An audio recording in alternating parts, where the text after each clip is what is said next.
welcome to Germanna today. We're broadcasting today from FredCat, which is Germanna's technical center here in Central Park.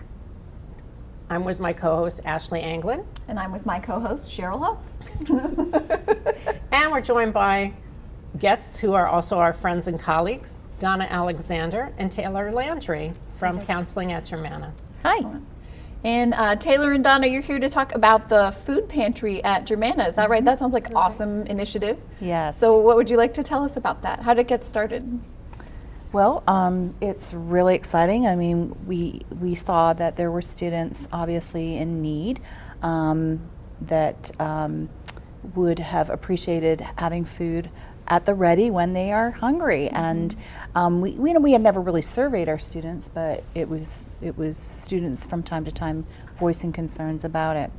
And we decided to talk to the Germanna or the Fredericksburg Regional Food Bank to see if they could partner with us. And then yeah, it was so exciting because we've been working with LaToya Brown, and she coordinates all of the Fredericksburg Regional Food Bank's school programs, and she was so excited when we talked to her, which was wonderful. We were not sure, was there going to be some pushback? How challenging would it be to create this collaboration? And she basically said, where have you guys been? We've been waiting for you. we can deliver tomorrow. Exactly. So this is going to be the first time that the Fredericksburg Regional Food Bank has partnered with a college or university in the area, and they were as thrilled to get started with us as we were. It does seem like such a natural fit. Absolutely. Just like the little kids, right? You don't want them to go to school hungry. Absolutely. College is even harder. People don't want, and people I know Absolutely. sometimes have to choose between like buying their books or paying for groceries. So Absolutely. that shouldn't have to be a choice. Yeah. Yeah, so. Yeah. Well, and it's nice because we have the pantry now on campus at the Fredericksburg campus. And that means that if a student is hungry in this moment, and Donna had an experience very recently with a I student. did. A couple days ago, I had a call from one of our MTE instructors, and it just happened to be one of my students on my caseload as well. And she had pretty much collapsed in class and admitted that she hadn't eaten in a few days. And it was so wonderful to be able to go to this closet that we have the supplies in and get her some food to eat right away. Wow. You know, it was wonderful. So how is this going to work? How does a student get access to That was my question too. to the food pantry, and what will it be like? What will they receive? How are you going to administer it? There was a lot of logistics behind planning this because Definitely. we had never done anything like this before or were able to see how it was done at the college. So we decided that because we don't have a huge storage facility for the food, we couldn't, just stock shelves and have students come in and pick whatever they That's want. kind of what I was picturing, yeah. Right. So they told us they have to actually come and inspect an area to make sure that it's so many inches off the ground. So And that we were it's lucky clean. to find an area Okay. for it, and we didn't realize, but what an operation that they run at the food bank. Yeah. Oh Oh, my man. gosh. It's So we went amazing. out and we saw what they were doing, and they have these 12 by 12 boxes that prepackaged that have a shelf life of 6 to 12 months and have some staples for students, and there are some other items for, some students don't have cooking Yes. facilities for it as well. So Yeah, so essentially we have open hours on Mondays and Thursdays that students can come in. The food pantry is in the Science, Engineering, and Information Commons building. So they go up to the third floor, room 318. There's someone there. They do a really quick electronic intake form. It's, very confidential. And then they're able to take this 12 by 12 box. There's no label on it. If they're nervous about being seen going to the food pantry, this is not a high traffic area. Right. They pick up their box, and it's going to have staples for breakfast, lunch, and dinner. So everything from cereal, maybe pasta or rice. This for a week- family of 4. For a family of 4, yeah, absolutely. So that might stretch a little bit further if you're living on your own or you've got a smaller family. This week we've also been able to provide milk vouchers, so students can go to a grocery store and pick up milk for free. Oh, perfect. But we don't have to have a cold You don't place have to store store it. Exactly, Right, exactly. right. And they can come as often as they want. They can also make an appointment. So we have an email address. It's foodpantry@germanna.edu. A student can email us and say, I'm not available Monday or Thursday, but I need to come in. And we'll be able to accommodate that student and have someone there to get them the box and have them fill out that intake form. I know, I've had students who just one thing happens and it creates this sort of spiral of financial definitely, problems. yes. It's just like that, it can happen. I had a student last semester who his dad lost his job. He couldn't afford, so he couldn't afford medication. So he had to add extra hours every week at work. So he was getting behind in my class. And he told me about it. And I thought, you know, that's so many of our students. Students that are but helping their families as well. We can help with Yes. that. We can definitely help with that. So. Absolutely. And I think that one of the reasons I love working at Germanna, and I think we probably all feel this way, is that it is a community and it's a family. And our students really see Germanna as a part of their Yeah. family as well. They So do. if you had a family member who needed something, of course you would do anything in your ability to help them out so that they can continue achieving, you know, their own goals. Yes. And that's what we're doing for our students, is we're providing these resources in times of need to make sure that they're able to get to class and they're able to walk across the stage and Yeah. graduate Yes. and get the Right. job and rely on their family here at Germanna. Right, not just hang in there, but really be where they deserve to Absolutely. be, right? Yeah, Yeah. taking away limitations that don't need to be there. Absolutely. We are sending out an all-student email to make sure that any student enrolled this semester is aware of the program. We will also be sending out a staff email so that everyone It who came out works- this morning, Yeah, actually. it came out this Oh, morning. okay. So everyone who works at Germanna is aware, okay, we have this resource Oh, available. okay, and if we wanted to help, or if someone in the community wanted to help, Email Yeah. foodpantry@germanna.edu, and we will talk to you about how you can help, whether that's you know, food drives that we're looking for potentially in the future, or you know, some faculty and staff have reached out about volunteering during our Yeah. Monday hours Exactly. or Thursday yes. hours. So, Good. Yeah, and that's Oh, going to be a big perfect. help as well. So yeah. Thank you so much for Yes. doing this. It was thank you. Absolutely. Thank you. and we will be right back with more of Germanna Today. I graduated from Germanna with an associate's degree in engineering. I chose Germanna because of its guaranteed transfer agreements and its faculty. My professors really cared about my success and they helped me get where I wanted to go. I'll be completing my 4-year degree at Virginia Tech and it'll be a lot less expensive. Germanna's guaranteed admission agreements offer you acceptance to a host of 4-year universities when you meet requirements of the agreement. Make Germanna your first stop on the road to success. Germanna Community College. Your future, our commitment. Welcome back to Germanna Today. We're joined by Mark Haynes from Germanna's Counseling Department to talk to us about a new initiative that he's created. Thanks, Cheryl. I wanted to talk about an event that we had starting back in October. We showed a video called Fear to Freedom, and the premise of the video was to have survivors of sexual abuse, sexual assault, be able to tell their stories. Wow, which is incredibly timely right now. Yeah, well, yes, it unfortunately. is, Yeah. definitely, definitely. And I think we were on the cutting edge of that as well. But when somebody tells their story, it starts the healing process. And so we had one of the survivors from the video, Joe Belsterling, came and spoke at the event. And he was telling us the story of how he got to the point where he was in college, he was a sexual abuse victim, his first grade teacher abused him repeatedly. And so he lived with this his whole life, and he got to the point where he was comfortable enough, and he was in college, and he revealed, they were playing a game and said, what's the worst thing that's ever happened to you? And he came out and said, I was abused Wow. repeatedly for 2 years. And he said it was silence in the room. And he said, but I had gotten to the point where I was strong enough I could do that.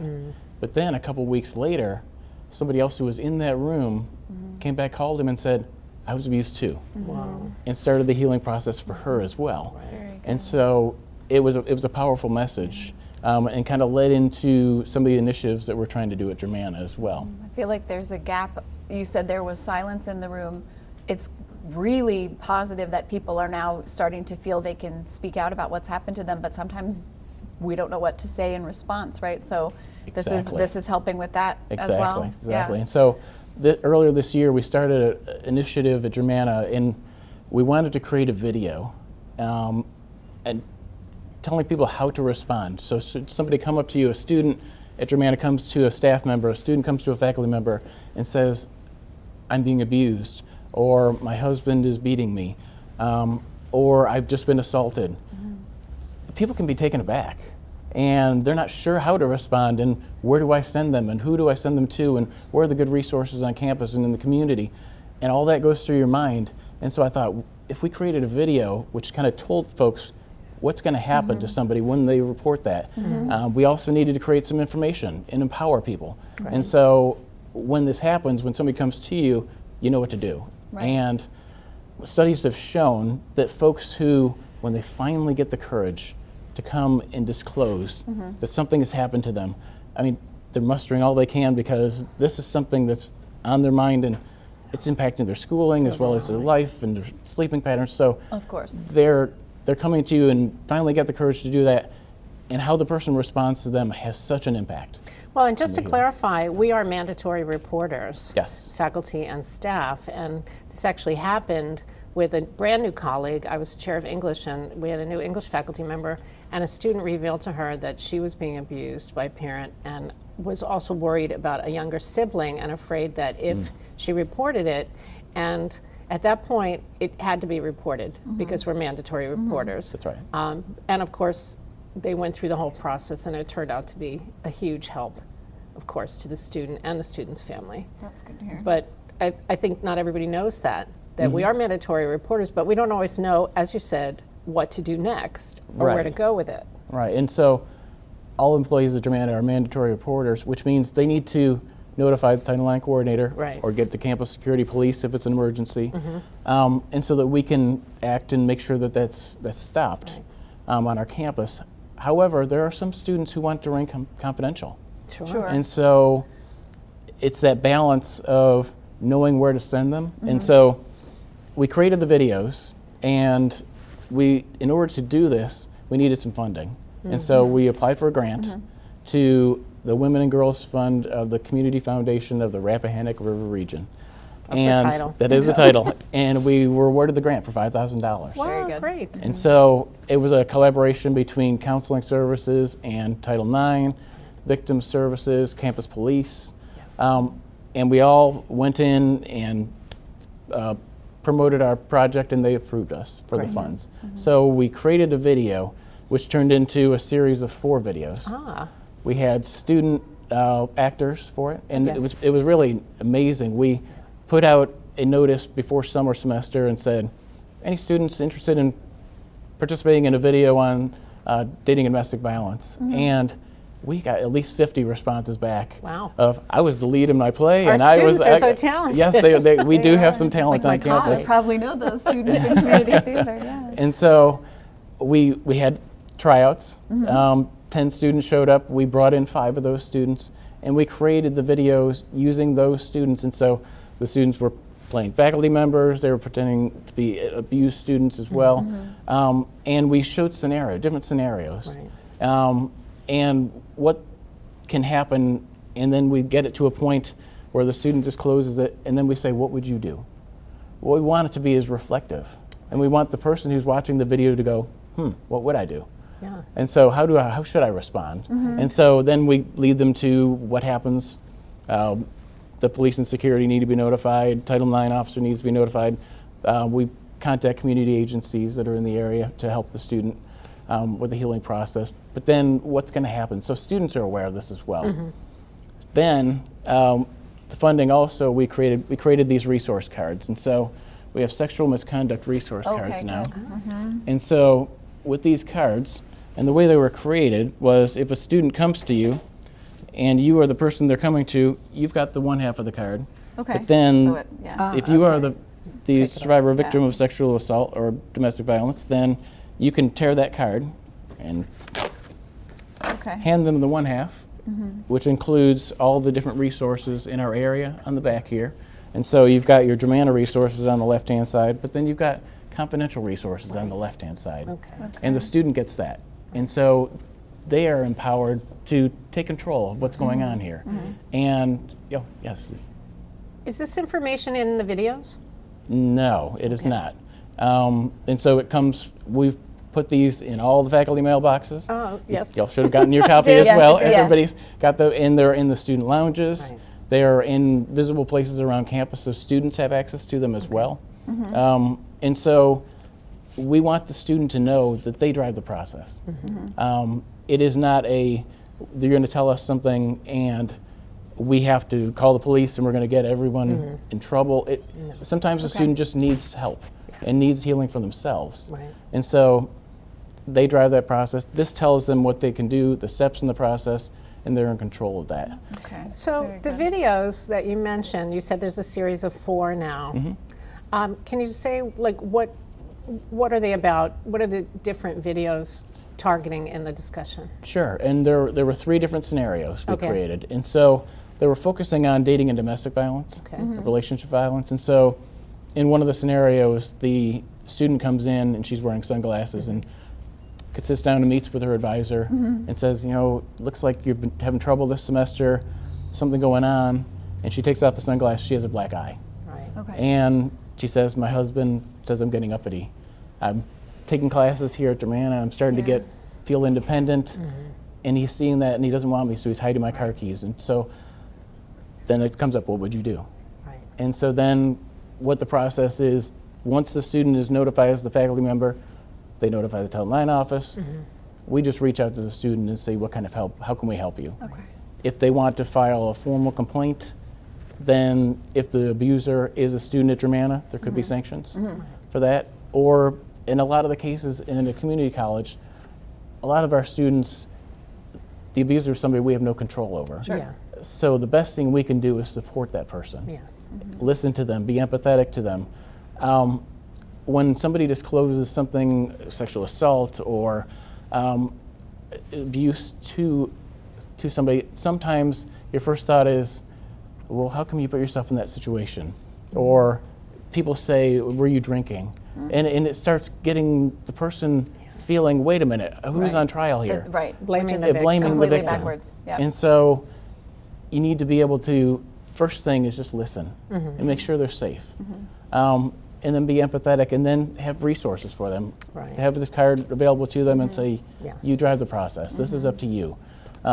There are services available to help you. Right. I know we've had a connection with Hope House at Germanna where parents who've experienced domestic violence can live with their children in the Hope House and take classes at Germanna. I've had several students who are in that program, and we know where it can go next. We know they can be successful. We know that we can support them in ways that are essential for moving them on to a way that they can be self-supporting and be independent. So I know that giving them those resources and those connections is definitely an important part of it. Just like we had a conversation about the new food pantry at Germanna. That's- And part of it is getting people to the right resources that we know are here. And I can see this happening with this too, connecting people with Definitely. our CASA and some of the other Hope Yes. House. And where if someone who's in this situation doesn't have that support, maybe they're just going to bail out of college, right, and not succeed in the way that they deserve to succeed. Right. Right. But if we're able to offer that support, then hopefully they get to succeed and go on and have a better life, just like you Right. said. That's So how will everybody find these videos? Are they linked on our homepage? They are. We've got a YouTube site set up, Right, and so okay. students have, Mike Zitz, our public relations person, has put them onto social media. Great. And so we've had over 500 views of those videos, the series out there. We're introducing them in SDV classes as well. Students, as part of their first year, are required to take a student development class, which is our college orientation class. And as part of that, there's a module on there, the sexual assault awareness module. It takes about an hour, but gives students some information about it lets them sort out their values and their interests and what they would like in a relationship, but then also gives them tools to intervene and be a good bystander should they see something like this happening as well. Student development classes, yeah, that would definitely be a Yes. great place to target student population.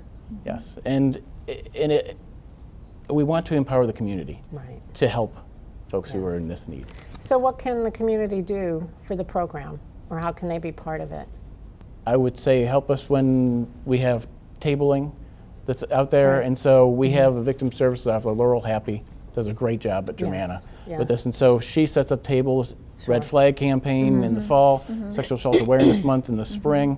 When you see those events going on, we have the Clothesline Project. And Yes. people That one's very to write that- powerful. That's Very very powerful. And so students feel free to write their information on there, but then it goes up and everyone can see it. Can you talk a little bit, because the red flag events at Germanna have been so moving to me, the ones that I've attended. And you would have no idea looking out into the quad or looking around Germanna that so many people have been through this until you go to an event like Red Flag and people are literally raising their hands and telling their stories. So can you tell our audience a little bit about Red Flag Day and how that takes place? Sure, and Red Flag is in October. Right. And it's based on relationship violence. Yeah. And so studies have shown that folks who go to community colleges are more likely than folks who go to four-year schools to have experienced relationship violence before they've even started at Germanna. And so by the time they get to Germanna, they're dealing with these issues or have dealt with these issues. And sometimes it's their way of trying to get out of these Definitely, problems. yes. Yes. Yeah. And sometimes coming to Germanna can contribute to some of Cause these. friction. Trigger. The hard thing about the difference between a community college and a four-year school is that student then goes home to the abuser. Yep. And so we're dealing with somebody who, if they wanted to leave that situation, they're going to need the food pantry, they're going to need housing assistance, they're going to need, Counseling. and trying to keep them on track academically becomes a secondary to trying to just keep them afloat. And so how we can help those students is participate in those events. Yeah. Demonstrate that it's okay and Right. to be supportive when that happens. So where do you see it going next? What do you think is going to happen? Well, we're going to continue with our efforts Right. with the providing information, but then we need to work on getting together with our community partners Okay. and possibly having them on campus more Yeah. and providing those same services. There's been talk of having individuals from the Community Service Board possibly come to Germanna and be on campus to help out our students. And so trying to create those relationships and try to improve the services to the students. Once we've got the information out to everybody at the campus, we can help them, but then try to work on the survivor as well. What's been the reception like within your counseling department? How do people feel about this kind of timely approach to what's going on in the big world? Yes, I was going around passing out these cards, and I think Dr. Gullickson was the first one who responded and said, "Wow, I'm taking these to the board today." Right. Basically was her response, and she Yeah. said, "How are we getting these out to the students?" And I said, "Well, we already have. All of our students are mandated to take SDV 100, Yeah. college orientation class. There's a 1-hour module in that class, the sexual assault awareness module. And so Great. all students have to go into this, and it goes into their values about their relationships that they want to get into, Absolutely. how they can intervene if they see something happening as a bystander. And so they're getting some online training. We're trying to do some in-person training, and we're trying to inform the community for that as well. And so, but when I got these out, as you see what's going on in Yeah. today's Exactly. current Just events, time for a culture shift, and it we was- can be Right, Yes. be part of that. perfect timing. Yep. Yes. I could even see using one of the videos. I'm teaching a class in contemporary problems in the U.S. to our dual enrollment students out in Culpeper in the spring, and I'm working on gathering materials for it. And I think one of those videos would be a great lead-in to a class Oh, yes. to talk about how do we solve this problem? What is this problem? How are we defining this problem? Doing research on it, and then thinking about how we can solve this problem collectively. So I think you made some teaching materials for my open educational resource classes. I would love to get the information out there. So if Right. you need it, and love to have the companion cards along with Great. it. So Well, thank you very much for what you're doing, and thank you for being here. thank you. And we'll be right back with more Germanna Today. I'm Ben. I'm a communications major. I got my start here at Germanna. The opportunities that this school offers is absolutely great. As soon as I stepped on campus, I felt very welcome. The staff, the students, the guidance counselors, everybody just created an environment that I can call home. Transferring from Germanna to Mary Washington was really simple and not complicated at all. Of course, everyone likes to save money. Tuition here is a third of what it is at a university, and the great thing is that you can transfer without debt. Germanna is the right first choice. Welcome back. And we are going to move now from talking about real life scary things and how to respond to talking about fictional scary things. And I don't know if we're going to respond to them.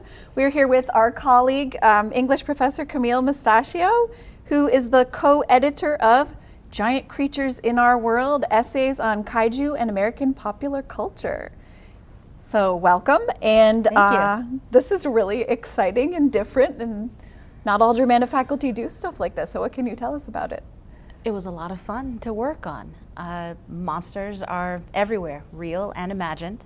And so I like to see how what we find as entertainment can speak to what's actually going on in our world and underlying anxieties that you can understand more clearly. So I was kind of being facetious, but no, it's actually that's totally spot there. on. That is totally there. That sounds awesome. So Kaiju as a genre became popular post World War II. You know, there are a lot of things that were going wrong in the world, a lot of fear about nuclear proliferation. So from the and picture, this is like Godzilla kind of monster? Yes. Give a real definition of kaiju. Yeah, that would help me too. So, for okay, the- so a few key terms. Okay. Kaiju is a strange beast or Okay. a strange creature. Okay. Daikaiju is where you've got the giant added to it, but for the most part, we've dropped that term and just kaiju. It's a strange beast Okay. that is large, that is destructive without necessarily being gory. It is intrusive in our everyday lives and speaks to some underlying anxieties of what's happening in society. And there's always an Asian-ness or specifically a Japan-ness to that element. So Kaiju Eiga, which is Kaiju film, is the genre where Okay. all this comes from. Okay, got it. The term kaiju, as far as it becoming more popular, is primarily attributed to Pacific Rim, where you've got in Pacific Rim, the definitions are put up like right at the front of the screen. Oh, okay. Kaiju equals this, and Jaegers, the man-made contraptions that battle them Right. are defined as well. Okay. So, but the term's been around for a long time. Okay. Very interesting. And how did you get into this? So Jason Barr and I have collaborated before, and he is my co-editor for this book. We worked together in 2014 on a book on Doctor Who. Right. And so for that collection, I wrote part of it and was secondary editor. So that meant Jason did all the heavy lifting. He talked to the publisher, helped to modify our timelines, any communication that had to be bigger Okay. picture. Kind of went through him. Right, everything would go through him and I would be the secondary contact. So for this, we swapped roles. So I was the principal editor and he was the second, so that way there's a division of labor where he could have time to write a chapter. He's an expert in kaiju and wrote Okay. a fun chapter on nostalgia and the impact on collecting kaiju creatures, and Okay. you know that hunt for the perfect or the unfinished piece that that is the treasure. So this collection has a variety of all the monsters you could think of. So obviously Godzilla and King Kong, Mothra, Gamera, even into Pacific Rim, and with serious treatment about those underlying issues or underlying Right. concerns. Why do that- we keep watching these movies? Why is that? Yeah. to parody and what are some of the problematic elements of making fun of a camp film and like I said, into collecting. So I like how the variety in this book shows multifaceted treatments of kaiju. And it's pretty much a film question then, or is it in like literary fiction or novels or anything like that as well? It's primarily with film, and so there are some of the lesser known or not as popular just to the general public kaiju characters treated, but even touching on American superheroes and how they're portrayed in kaiju. Okay. So primarily film, but a wide span of that. Nice.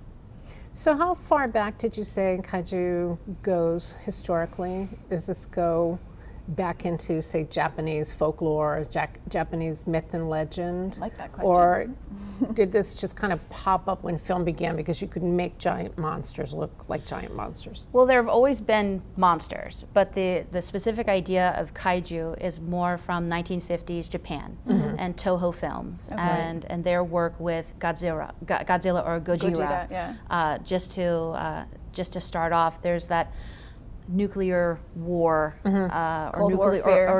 or nuclear Post-apocalypse. waste Right. as part of the creature's creation. Ah, right, okay. The toxic nature Yeah. goes toxic and the monster appears. Yes. And it turns timely, out, too. you know, even in the 2014 Godzilla reboot, the idea that, well, with all of the global warming and the ways that we have abused the world, we've actually created the perfect environment to wake these creatures up from their slumber, where they weren't able to survive. Now they can. And so, Which sort of goes back to Greek mythology. yes. And even the early modern period, like I keep thinking about Caliban and The Tempest and Shakespeare's portrayal of this monster.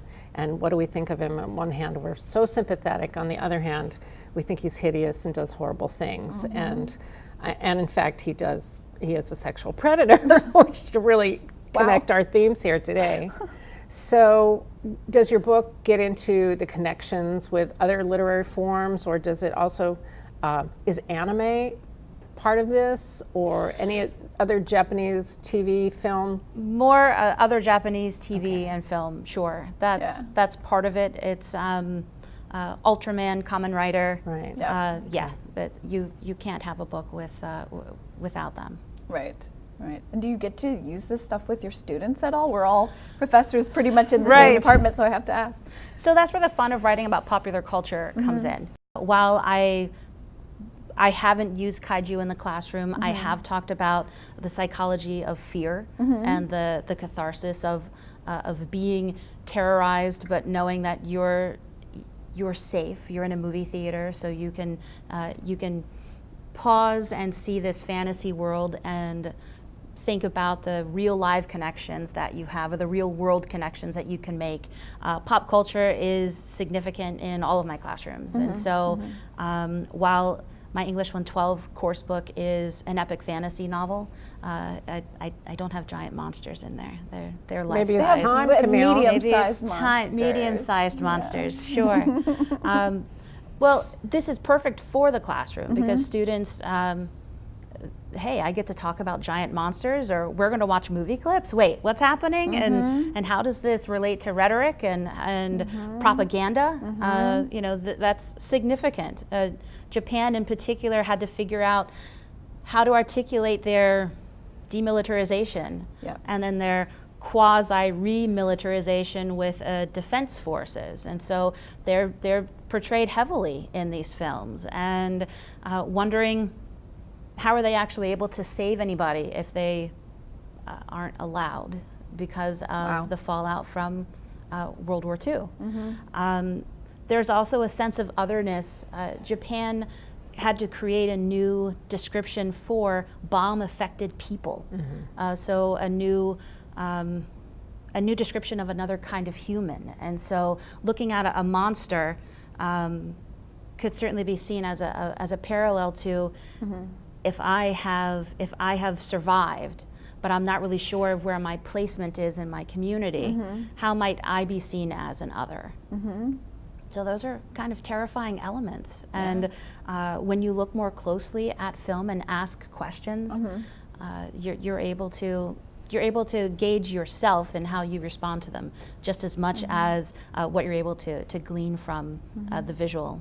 I love that as a kind of an information literacy thing almost with our students who sometimes come to us and they don't digest information that's presented to them. They just kind of see the surface of it. So even though it's, you know, kind of a fun blockbuster movie or something like that, they can learn how to dig deeper and look, you know, kind of what was really going on with the creation of that and what's it trying to say. Well, and asking questions of what do we as people have a right to do?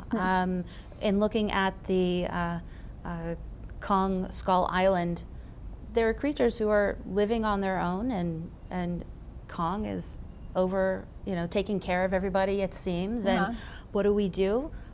Bomb and try to destroy as much as possible. And it seems like maybe that wasn't something that we had the right to do. And of course, with that particular film, it's couched in Vietnam era and men trying to figure out what they could do before going home.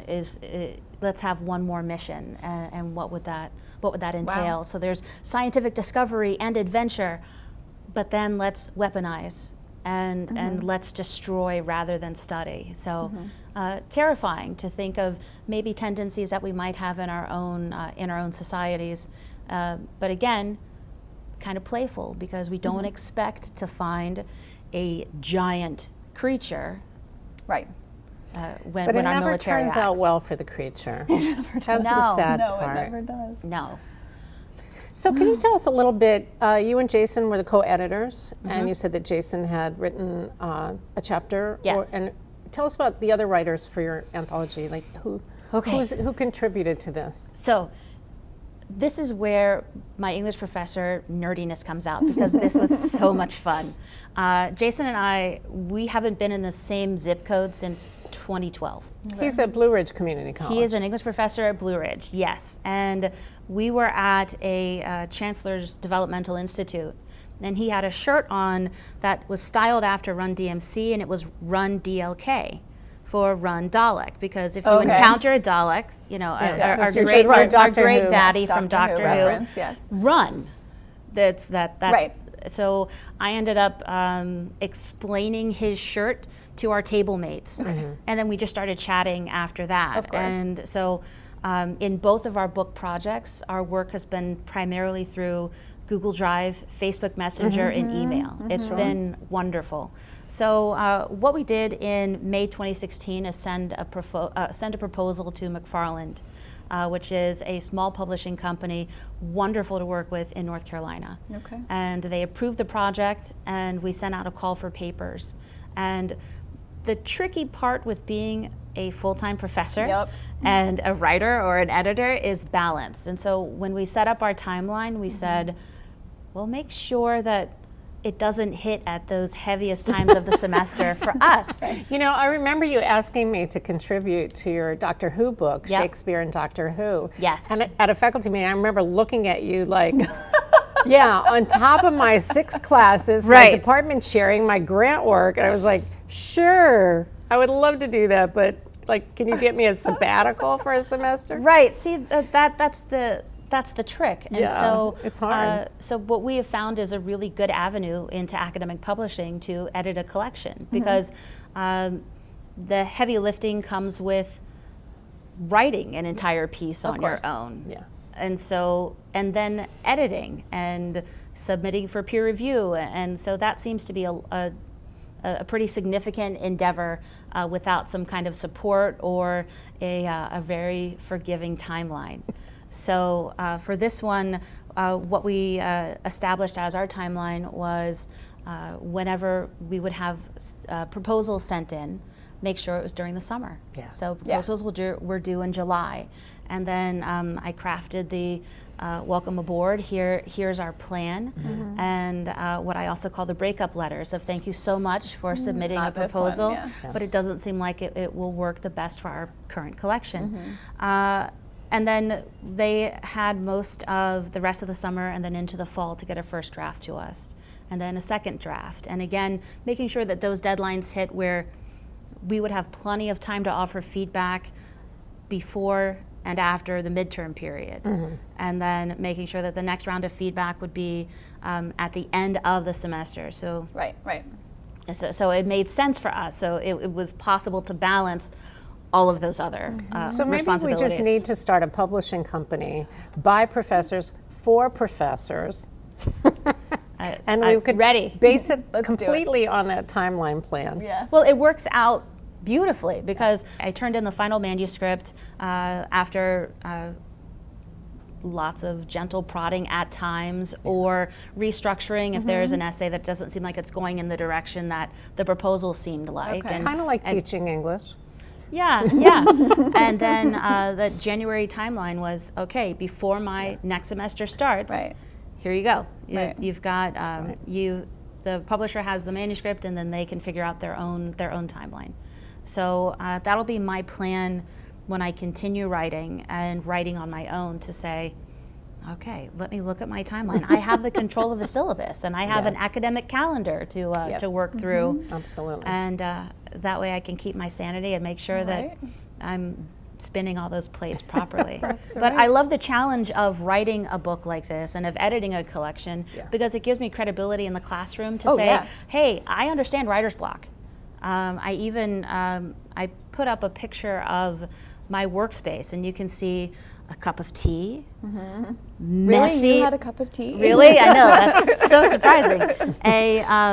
A scattered scribbling of notes, and two different documents open on my desktop. And and when I tell students, here's how I want you to edit, I can point to my own writing, and they'll go, oh, so it's not a hypothetical or a, hey, if you feel like it, it's I do this. And here's what I do when I am staring at a blank monitor. So here's how you might want to take that on when you're staring at a blank monitor. Expert learner.